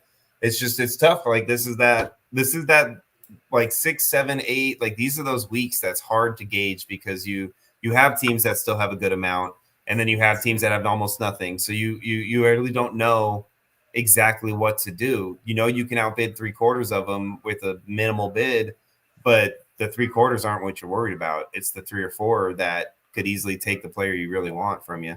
So you got to be careful. And since they had, like, here's my thing is like, since they had all that fab and they had a good team going into it, it's like why not? Like I already have a dominant team. I'm just going to add to it even more and just make sure I get that kind of a guy. So that kind of a strategy was going through my head too. Is like, you know, I don't know. It's just, it sucks though, because like again, you're going to go through some other overpays here. Keep going. It didn't suck until you saw how the outcome turned out, right? And at the time of placing the bids, you felt great about it. Oh, I did. Absolutely. I was like, dude, I'm going to get at least 2 or 3 of these guys. And I did, but I depleted all my fat. Yep. So the next guy that went off the board was Alvin Kamara at $68. The RB1 right now, right? Is he still the RB1? I Yep. believe he is. So he went to UC Bomb for 68, and you only outbid by $9, so that's not bad at all. Or Great. Thanks, $11. JoJo, for not outbidding me here. Saving Yeah, some I money. went for his jersey number. If you didn't see my bid there, I went for 41. That's funny. Should have done that with Amon Ra, right? Well, no, I wouldn't have gotten him. No, that's the point. No, no, it's not funny. Devontae Smith at 61 was the next guy to go off the board. There was Look only at this two. one. Look at this one. Wow, dude. This one's bad. This one's bad, especially seeing AJ Brown go for 41. I know that was the hardest part to take right there. I was like, no way, I got him for 61. But you should see my bid on AJ Brown though when I went for him. I went 99. Oh on him. my gosh, he went cray on AJ. Wow, dude. Look at that. $99. Well, hey, you were gonna get either AJ or Amon Ra. That One of was the two. plan. Is like I'm gonna walk away with AJ or Amon Ra. What if you'd I have had gotten the same both player AJ drop? and Devontae? Say that again. What if you would have got both AJ and Devontae? Well, it You wouldn't would have happened still because say I dropped the same player for that. Yeah, I see. yeah. I was dropping Keon regardless for either one. All right. David Montgomery was the next guy to go. See, we were thinking David would have been first off the list, weren't we? Not And- on and this one. T-Bomb? Not on this one because we had Amon Ra, we had Kamara, That's right. That's right. You're we right. had AJ Brown. I think we projected that this one wouldn't be the same. So And it went to Yeah, the guy who got so- axed, which I really- could have used this the most. I needed a running back the most. There was a bunch of good guys on this one too. This was another one of those scenarios where there's a great team coming to us. Well, Yeah, to this you is- guys, I guess I'm out of it. But look at that, $40 he ended up getting him for, and he ended up going 68 from C-Bomb, but he couldn't do it because he got the other guy. I'm Kamara, assuming. yeah, he did yeah, the because same thing. I was going to. I needed, like JoJo said, I needed a running back also. So I needed one of them, but I didn't want both of them at the same price. So I bid Yeah. 68 on both, hoping I'd get one of them. Obviously, I had Kamara higher in my queue because I think he's better, fantasy player. So Yeah, he's the bell cow versus the timeshare, so it makes sense. You got DK going for $30 from on the next one to you as well, C-Bomb, and then JoJo up here again trying to snag him with a 50. I kind of wish JoJo didn't. I didn't want DK really. I just thought, maybe I can snag him. I thought 30 is a good price for him. I still think it's kind of a good price, but I don't really want him. I have so many, like another team. I'm just stacked receiver in most of my leagues. I'm usually fighting at running back. That's a thing with all my fantasy teams anyway. But I kind of wish I didn't pick up DK. Okay, well, we'll see how it plays out. You say that now, but you never know, right? He might turn. Yeah, he'll stay on my roster. Next guy to go was Chase Brown for $17 with 2 bids. JoJo again for $9, and Elsewhere B still outbid you by 17. I Which originally that bid was- him $11 in week 2. I was not going to go over that bid, so I'm only going to go 9, but I didn't get it. Wow, what control you have there? Right? I could have let. Yeah, dude, did you guys tally it up already though? Because 51 plus 53 is what? That's how much I would have saved. I would still have triple digits Wow. Yeah. if I obviously had a peek behind the curtain there. And you would have been the top fantasy scorer this week too. Nobody liked my foreshadowing of DK staying on my roster. If you scroll down just a little bit, he just What did not you stay. trade him? Yeah, I traded him. But there's freaking. Oh wait. Oh, let's talk about that first. Let's talk about what JoJo did there. As soon Oh as yeah, the go back up there. Yeah, go back up there. I As soon made as the up waivers for it a go little through, bit there, Two guys. players on that stacked team didn't get picked up, and honestly, it was. Wow. 2 little poop symbols were me because as soon as I He hated it. I hated it. He picked them up both because we're in 3 leads like this. And so I stayed up till 2 a.m.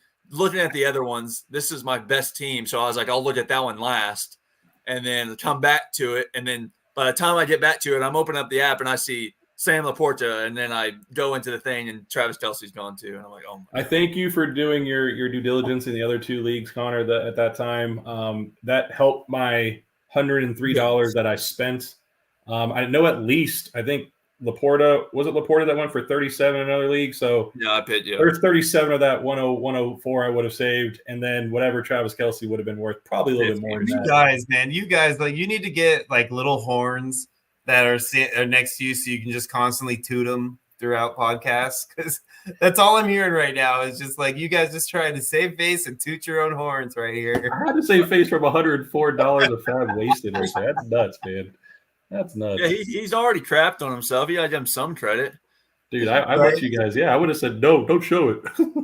Hey, I'm not going to argue, man. I'd have been stoked as hell to pick up Laporta and Kelsey for free. Like, geez Louise. Yeah. Especially seeing everything else that happened up there. Yeah, that was something. I did have to snake Ty Chandler from Connor though, just in case Aaron Jones is out next week. Yeah, but what the other thing is, I bid 30 on Laporta, but I had him lower in my queue than DK, and so that's why I picked up DK and not Laporta, and then you ended up getting him for free. I bid on him twice. It just sucks that the way I had my order in there. All right, let's finish this up though. We're going pushing time. Yeah, we're getting up on the time here, guys. So last little thing we'll discuss real quick is this trade, because we had a trade right here. He traded DK for J.K. Dobbins and $25 in FOB, which to me, I feel like you made up for your last trade by making this trade, because I like this trade for you a lot compared to the last one. Yeah, and the reason I did this is because I didn't need DK, and that's what I said. I needed a running back, and I thought JK, and then I basically spent $5 on JK because I spent 30 on DK Metcalf, so that's basically what I did. Yeah. Well, it sucks that you just bid on the RB2 and Chargers now. So Kamani Vidal's taking over. That's not happening. Hey, look It at did look Cheeky good, though. over here talking about how he still has $200 in FOB. Cheeky, you got to spend some of that money, my friend. Get some of these boys. Don't let him pick up Sam Laporta and Travis Kelce for free when you're sitting on $200 in FOB. Cheeky's like number one in points for. His team's freaking stacked, and he still has $200. It's like He's just going to wait for all you guys to lose money, and then he's just going to buy guys for $1 and just destroy you. Cheeky, just make sure you bid $1 so you outbid me when I try to snake something for free here. Right? honestly. Awesome. All right, guys. So moving forward, guys, what we're gonna do, because it looks like these games are bleeding over a little bit more, and I don't want you guys to have to suffer through me commentating another Bills game. So we're gonna push this back starting 8:30 next week. So moving forward, we'll be starting about a half hour later, just to kind of give that last few minutes of those games time to end, and we don't have to drag on over an hour and 45 minutes like we did today. So I really appreciate you guys coming in. Wait. We have to look at Jugon's team real quick, don't we? Oh my God! Thank you, JoJo. Thank you, JoJo. Let's make it fast. Ready to jump on out. Let's go look at his team real quick, because we got to give the man the love that he deserves for playing in this league for 5 weeks. Let's look at who he's going to offer up to us next week. Kyler, got Demon. Obviously, he just grabbed over the Marvin Harrison. He got a concussion, so I think that's going to be a bargain if someone can stomach the potential for him being out. Right? Yep. Yeah, I like this a lot. I think. God, I mean, David looks like the best guy right now. Let's look at his bench. This is not like a super plentiful team, but there's definitely some spots here where you can just have depth, and maybe you'll need it for when the rosters expand. So, yep, yeah. Like Chuba's an underrated player for people's rosters. Like that guy's just getting it done every week. So Chuba, I think, is also an underrated guy on this roster. Kyler, if you need a quarterback, hopefully he does better than what he did for C-Bomb. McConkey is getting a lot of run now too. So there's about a handful of definitely rosterable guys that can help fantasy teams. Yeah, no, I agree with you, man. I definitely, I think Monty's going to be the top guy. I think Marvin will be shortly behind him. In my opinion, I think this is going to be the most overpaid. This is going to be the most bargain. I think. I wonder why. Who would have thought? Who would have thought you'd say that? Talk about their own Homer picks over. Well, the reason I say that is because he came back today and he only had a couple catches. He was still coming back off the injury. I think Khalil is by far the best receiver they have right now. So to me, he's going to go cheap right now, but he's going to be a steal. And Chuba, I think, is going to start handing over carries to Brooks. And over the next 2 to 3 weeks, I think that's going to start to shift. So that's, to me, why I say that. Well, I'll also throw out one other name. Since you're throwing out a Bills guy, I'm going to throw out a Raider on this roster, and that's Alexander Madison. I know it's not going to sound appetizing, but if you look at his touches, he's got 15 carries and 3 targets in the last in 2 games ago, and then this past game he got 14 touches and 5 targets. That's damn near 18 to 20 touches, at least opportunities. So that's if you're getting that kind of volume, you could be a helpful player for roster teams. And he had 17.5 points this past week. So that's another underrated guy. 100% agree with you. 100% agree with you. So again, guys, I'm not gonna because we drug on. I'm not gonna go into the third team of the week. I'll let you pass this week. So It's okay. if you were the worst, Love you, man. Zubies. It's okay, Zoobs. I'm not gonna talk mess about your team, Zubies. I'm just gonna move on from this week without naming a third team of the week, Zubies. So just want to make sure that you guys understand that moving forward, we are gonna start at 8:30. And we will still have a third team of the week, just so you guys know. There will be one next week. We'll make sure to incorporate it. We just didn't want to rag on our good buddy Zubikis too much today, so we let it go. But thank you guys so much again for being here. On behalf of my good friend JoJo and Connor, thank you guys so much for being here today. Thank you, audience, for being here today. And I hope to see you guys next Monday for another wonderful Chopping Block at the Fantasy Chopping Block Ballsville podcast. Thank you so much, guys. We'll see you soon. Good luck this week.